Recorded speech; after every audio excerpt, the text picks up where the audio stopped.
Національний рух кримсько-татарського народу за повернення на батьківщину до Криму і відновлення державності зародився у другій половині 1950-х років у місцях депортації репресованого народу, переважно у середньоазійських республіках СРСР.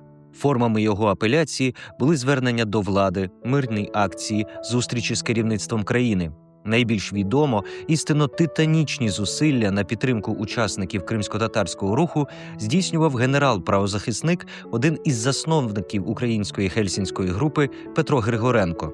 Взагалі в історії опозиційного руху, українського визвольного руху за незалежність України в 60-х-80-х роках вирізняється такими яскравими сторонами. Це співпраця українських дисидентів із представниками кримсько-татарського національного руху.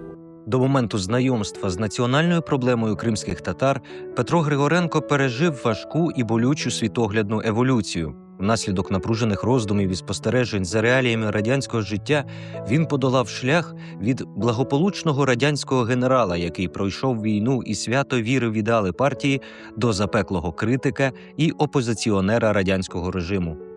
Боротьба Петра Григоровича за права кримсько-татарського народу – це відрізок життя довжиною 20 років. Роки в ув'язненні, психлікарні, вимушена еміграція.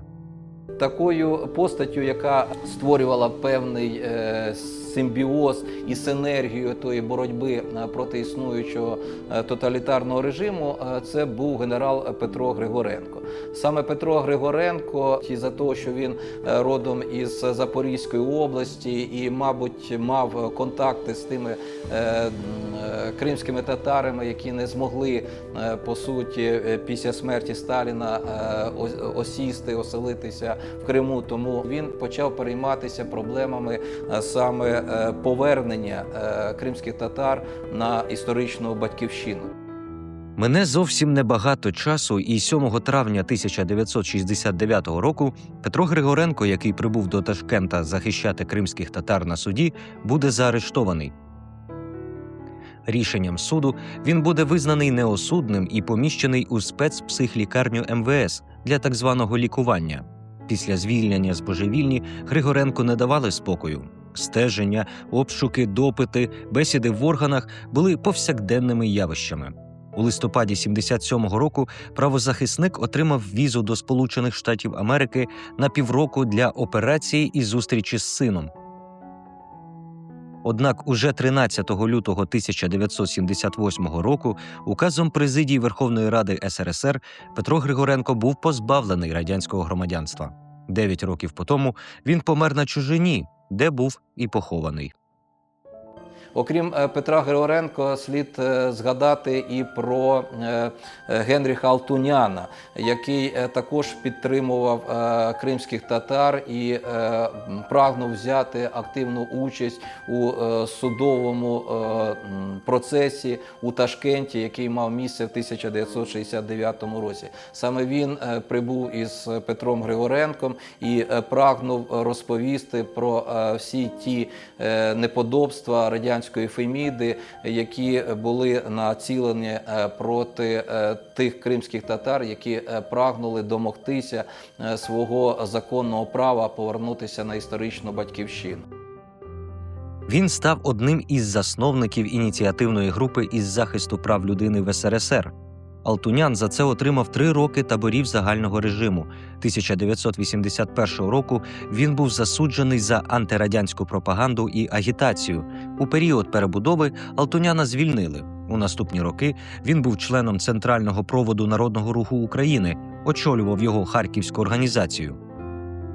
Алтунян активно підтримував кримських татар у їхній боротьбі за відновлення прав уже на батьківщині в Криму.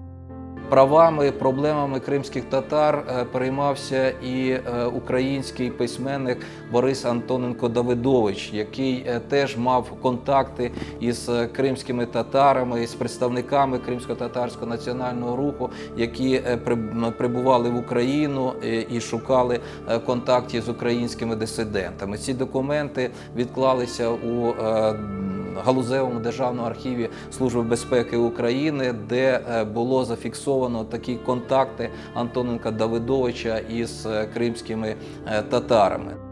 Один із засновників української гельсінської групи Мирослав Маринович розповідає, у 70-х роках він знав про Крим і проблеми кримських татар дуже мало.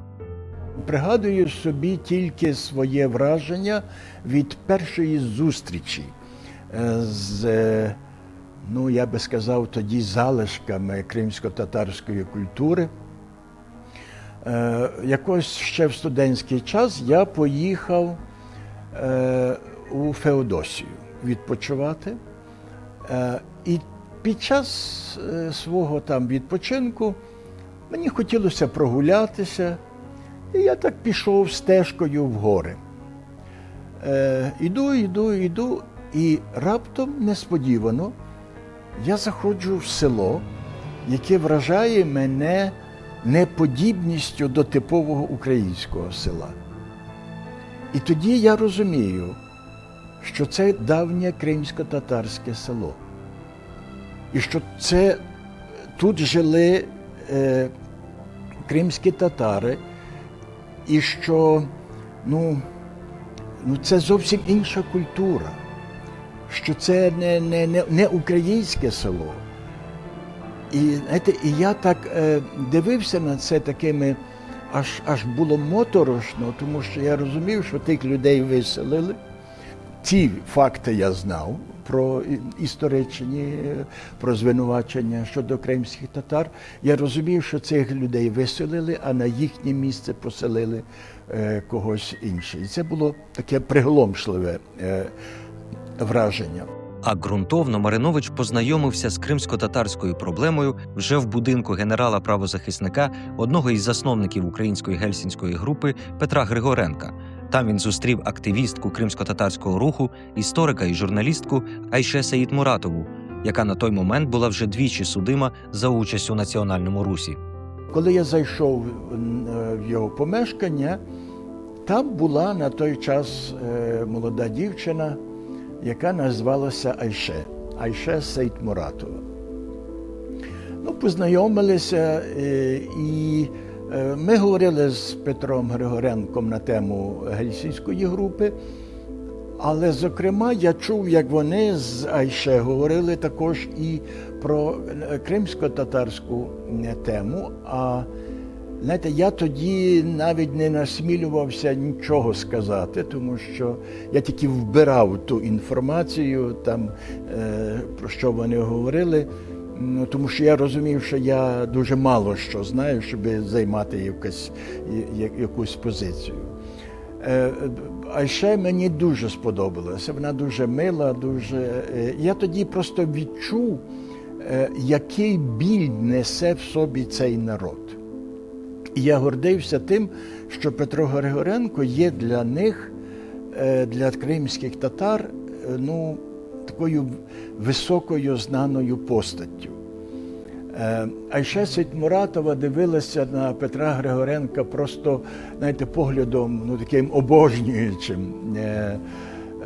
Вона дуже шанувала Петра Григоровича. І після цієї зустрічі я вже стежив, я вже прислухався, я вже більше дізнався про Мустафу Джемілєва.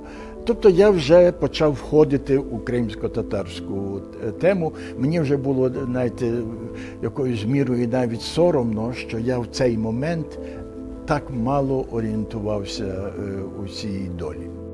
Співробітництво і взаємодопомога багатьох активістів українського і кримсько-татарського рухів продовжилося вже у період повернення кримських татар на історичну батьківщину і збіглися з часами будівництва незалежної української держави.